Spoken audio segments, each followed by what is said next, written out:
Ce siècle avait 2 ans. Ce siècle avait 2 ans. Rome a remplacé Sparte. Déjà Napoléon perçait sous Bonaparte. Et du premier consul, déjà, par main en droit, le front de l'empereur brisait le masque étroit. Alors, dans Besançon, vieille ville espagnole, jetée comme la graine au gris de l'air qui vole, naquit de sang breton et lorrain à la fois, un enfant sans couleur, sans regard et sans voix. Si débile qu'il fut, ainsi qu'une chimère, abandonné de tous, excepté de sa mère, et que son cou ployé comme un frêle roseau fit faire en même temps sa bière et son berceau. Cet enfant que la vie effaçait de son livre, et qui n'avait pas même un lendemain à vivre, c'est moi. Je vous dirai peut-être quelques jours quel lait pur, que de soins, que de vœux, que d'amour, prodigué pour ma vie en naissant condamné, m'ont fait 2 fois l'enfant de ma mère obstinée. Ange qui, sur 3 fils attachés à ses pas, y pendait son amour et ne mesurait pas.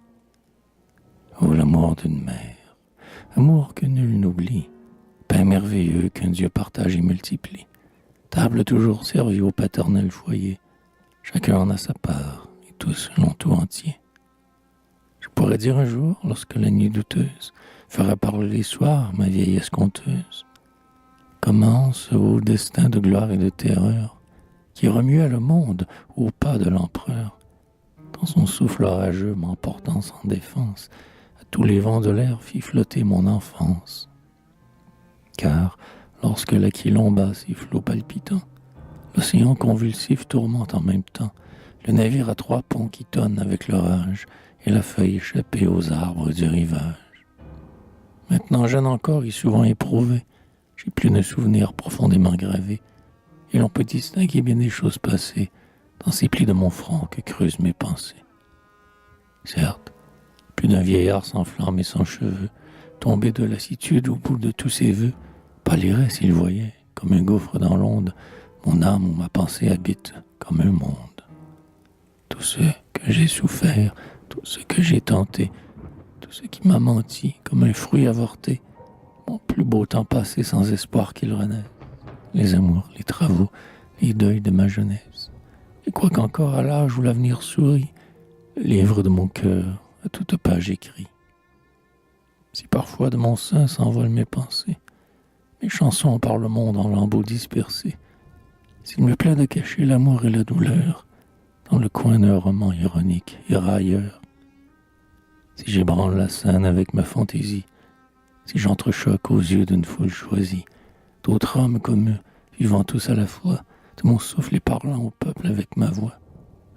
Si ma tête, fournaise où mon esprit s'allume, jette le verre d'airain qui bouillonne et qui fume, dans le rythme profond, moule mystérieux, d'où sort la strophe ouvrant ses ailes dans les cieux.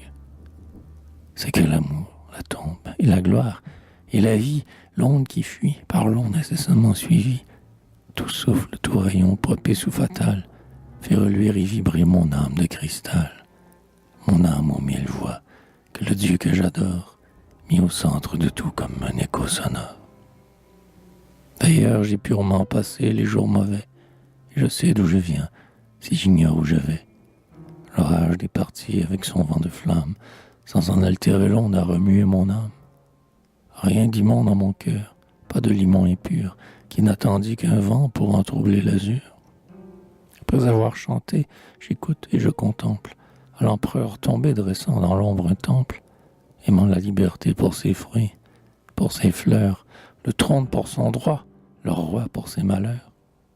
Fidèle enfin au sang conversé dans ma veine, mon père, vieux soldat, ma mère, vendéenne.